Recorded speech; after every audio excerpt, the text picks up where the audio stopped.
Good morning.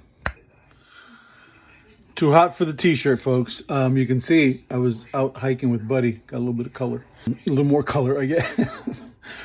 Today on the menu, I'm going to poach some salmon. Yes, the L is silent. Unless you're speaking Spanish, in which case it's salmon. Okay? That's how we say it. This is the salmon I got from Albertsons.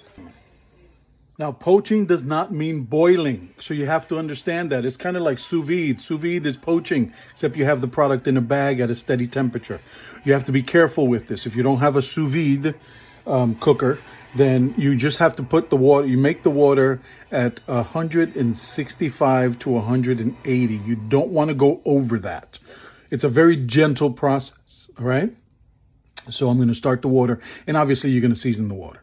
I'm starting with some filtered water, adding some Old Bay, some BADIA, some of my homemade Sazon, a little bit of thyme leaves.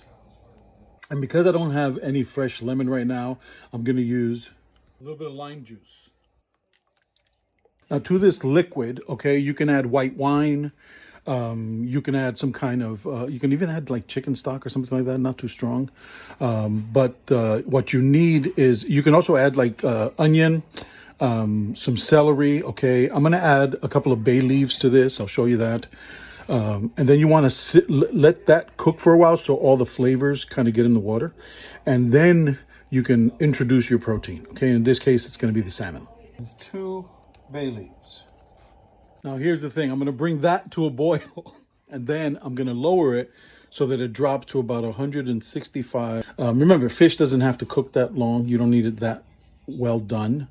So it's kind of up to you, but I wouldn't let it drop more than 140 degrees, the water. You let it poach, all right? So now that it's boiling, I'm gonna turn it down and let it come to a simmer. I want to check the temperature. See, that's 208. I don't want that. So see, this is kind of where you want it.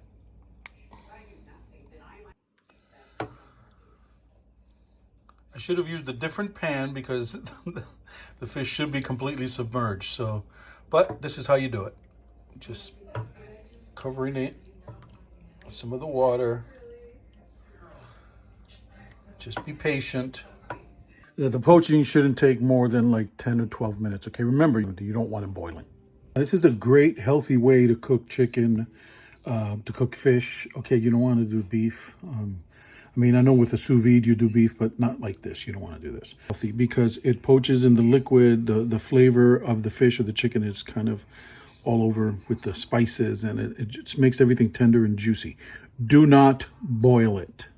Now, the total poaching time is going to depend upon the thickness of the fish, okay, and the temperature of the poaching liquid.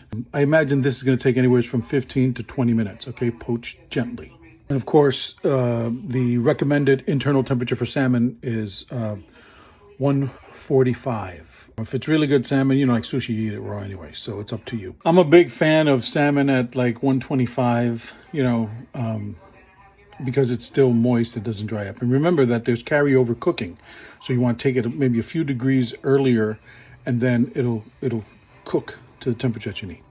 Now, because the salmon wasn't completely submerged in the liquid, I flipped it over, so now you're going to see the skin. This is it for me. Perfect. Here we got the poached salmon. See how flaky it is?